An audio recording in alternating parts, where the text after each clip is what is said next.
Selamat pagi anak-anakku, siswa-siswi SKBB, beserta para orang tua, dan juga mungkin anggota keluarga lain, bahkan sahabat-sahabat saya, siapapun yang ikut mendengarkan, menikmati sarapan sorgawi pagi hari ini. Tuhan memberkati. Mari sebelumnya kita akan naikkan dulu satu pujian. Selamat pagi Bapa.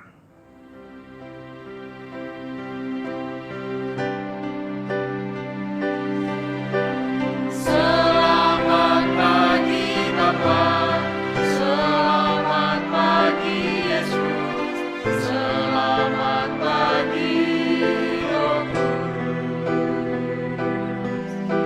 Terima kasih atas anugerah-Mu semalam telah berlalu.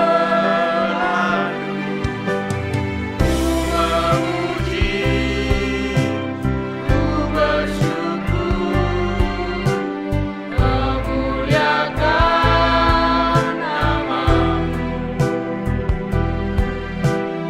Allah Bapa, Putra Roh Kudus, terima kasih. Terima kasih ya Tuhan Yesus, buat cinta Tuhan yang sangat luar biasa. Terima kasih buat hari-hari kehidupan yang masih Tuhan percayakan kepada setiap kami. Dan pagi ini kami telah siapkan piring hati kami, bahkan lebih besar lagi dari hari-hari yang kemarin, karena kami ingin mengalami pemulihan daripada Tuhan. Karena itulah janji Tuhan bagi setiap kami untuk sepanjang tahun ini. Tahun ini adalah tahun pemulihan yang Tuhan ingin kerjakan di dalam hidup kami. Berfirmanlah ya Bapa, kami telah siapkan piring hati ini. Dalam nama Tuhan Yesus, amin. Firman Tuhan pagi hari ini diambil dari Keluaran pasal yang ke-12, ayat yang pertama dan kedua. Mari sama-sama kita akan membaca. Berfirmanlah Tuhan kepada Musa dan Harun di tanah Mesir. Perhatikan baik-baik ya. Jadi firman Tuhan ini Tuhan sampaikan kepada Musa dan Harun di waktu mereka ada di Mesir. Ada hidup di satu negara, di satu negeri, di satu bangsa yang bukan bangsa mereka, dan mereka hidup sebagai budak. Mereka hidup bukan sebagai orang merdeka, tetapi mereka hidup sebagai budak. Ayat yang kedua, bulan ini akan menjadi permulaan segala bulan bagimu. Itu akan menjadi bulan pertama bagimu tiap-tiap tahun. Kembali lagi, Tuhan berbicara tentang tahun baru, awal tahun. Bukankah sekarang kita juga ada di bulan pertama dari tahun ini? Rupanya di awal tahun Tuhan selalu berfirman secara khusus kepada umatnya. Tuhan selalu berfirman secara khusus kepada umatnya, kepada anak-anaknya. Oleh sebab itu, kita patut bersyukur karena kita punya Tuhan yang berfirman. Tuhan yang selalu merencanakan hari-hari yang baik di dalam hidup kita. Mari kita mau perhatikan, kenapa sih Tuhan berfirman? Katanya dikatakan Tuhan berfirman kepada Musa dan Harun di tanah Mesir ketika mereka masih menjadi budak. Lalu Tuhan membuka firman-Nya, dikatakan dengan satu pesan, dengan satu titik perhatian, bahwa dikatakan bulan ini adalah menjadi bulan pertama dari tahun ini. Bahkan bulan pertama dari tiap-tiap tahun katanya. Ya. Jadi Tuhan mulai membuat satu kalender bagi Musa, bagi orang Israel pada hari itu, pada saat itu. Bukankah kemarin kita juga sudah mendengar pada hari pertama tahun 601 di bulan pertama, maka Nuh keluar dari bahteranya selama berbulan-bulan. Dia terkatung-katung, dia tidak pernah bisa melihat dunia luar, dia terkucilkan, dia tidak tahu apa yang terjadi di luar. Dan ketika dia melihat keluar, dilihat bahwa segala sesuatunya boleh kering, dan ada tunas yang baru yang boleh dibawa oleh burung merpati. Anak-anak yang Tuhan sayang, hari ini Tuhan juga masih berfirman tentang awal tahun. Apa sih kalau kita baca ayat yang ke pasal ke-12 seterusnya, itu adalah pesan Tuhan tentang Paskah. Tentang bahwa Tuhan ingin membawa keluar bangsa Israel dari perbudakan ke satu tempat di mana mereka akan menjadi bangsa sendiri, menjadi tuan atas tanah mereka, bukan menjadi budak.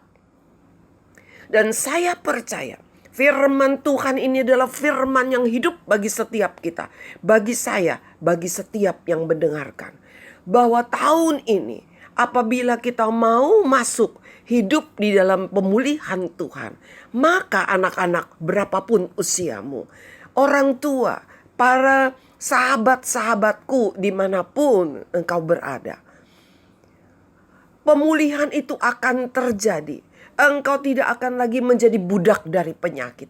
Engkau tidak lagi akan menjadi budak dari kesulitan. Engkau tidak lagi akan menjadi budak dari segala persoalan. Karena engkau menjadi tuan atas semua persoalan. Apa maksudnya? Ada kuasa yang besar. Ada terobosan yang Tuhan kerjakan. Tuhan berbicara kepada Musa, ayat selanjutnya dikatakan bahwa inilah kamu harus mempersembahkan korban, ya, harus menyiapkan anak kambing, ya, anak domba, bukan kambing, anak domba yang tidak bercacat celah, yang begini dan begitu, domba jantan harus disembeli. Begini caranya, begitu caranya, dan mereka harus makan, ya. Darahnya harus dibubuhkan di tiang pintu, dan setelah itu mereka akan keluar dari Mesir. Ada syarat-syarat yang Tuhan berikan di awal tahun ini. Tuhan katakan, ini loh, kalau kamu mau masuk ke pemulihan, kalau kamu mau mengalami pemulihan, Tuhan katakan, kamu tidak perlu potong domba seperti masa lalu. Aku domba yang sudah tersembelih. Yesus sudah mati di kayu salib untuk kamu. Yesus sudah mati di kayu salib untuk kita, menjadi domba yang disembeli. Dan dia membawa pemulihan.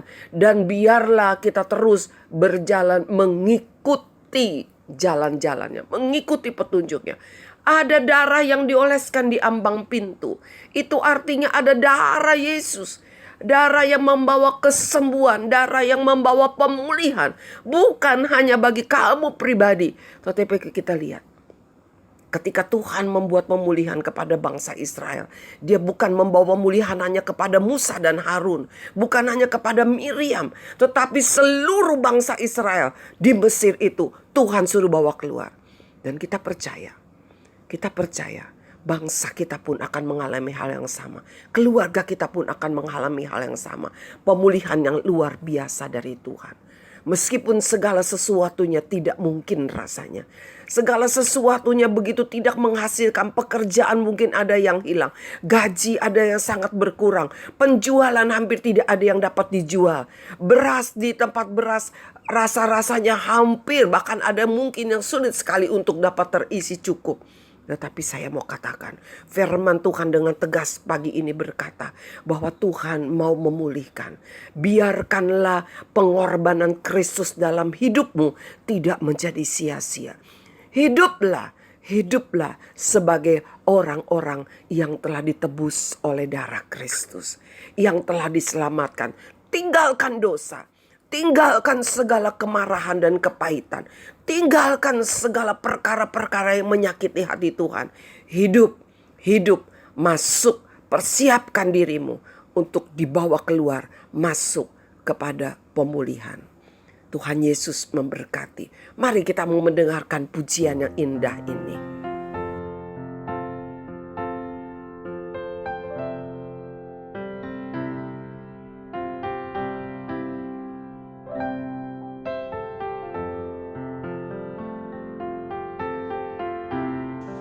Hanya Tuhan yang tahu semuanya. Hitamnya jalan yang kita lalui.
Pujian yang sangat luar biasa ya Tuhan. Tuhan yang tahu akan hari-hari hidup kami. Meski pokok anggur tidak berbuah, meski pokok ara tidak berbuah, meski kayaknya sepertinya tidak ada sesuatu pun yang dapat kami harapkan, tetapi kami percaya bahwa tahun ini adalah tahun pemulihan. Kami meninggalkan masa lalu kami yang pahit. Kami meninggalkan segala sumpah serapah. Kami meninggalkan segala kepahitan, kebencian, kemarahan, kekecewaan. Kami mau masuk di dalam tahun pemulihan.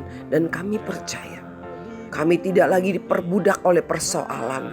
Kami menjadi tuan atas segala persoalan. Semua itu menjadi tunduk karena Tuhan telah merebut kami dan memberikan kemenangan kepada kami. Terima kasih Bapa. Hamba berdoa untuk setiap saudara-saudaraku, untuk setiap anak-anakku, bahkan untuk keluarga besar SKBB khususnya.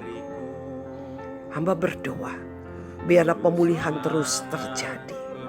Dan hamba percaya sekolah kasih bagi bangsa akan terus merambat naik menjadi sekolah yang memang Tuhan peruntukkan bagi anak-anak pilihannya. Terima kasih Tuhan. Di dalam nama Tuhan Yesus kami mengucap syukur. Anak-anak yang Tuhan sayang, saya sebelumnya ingin menyampaikan bahwa mungkin 1-2 minggu ini kalian hanya mendengarkan pujian dan firman Tuhan secara rekaman audio saja. Saya tidak dapat tampil bukan karena terjadi apa-apa, tetapi karena memang karena habis libur panjang, banyak guru-guru yang pulang kampung, keluar kota, dan kami semua menjaga dulu supaya jangan sampai ada penularan COVID yang bertambah meninggi khususnya di kota Jakarta. Kami benar-benar kerja di rumah, hanya mungkin ada bagian TU yang masuk begitu, tetapi guru-guru semua kerja di rumah sehingga kami tidak bisa rekaman. Ya, saat ini saya merekam suara di kamar saya yang kecil, mungil, tetapi Tuhan berkati. Sampai ketemu besok pagi. Tuhan Yesus memberkati.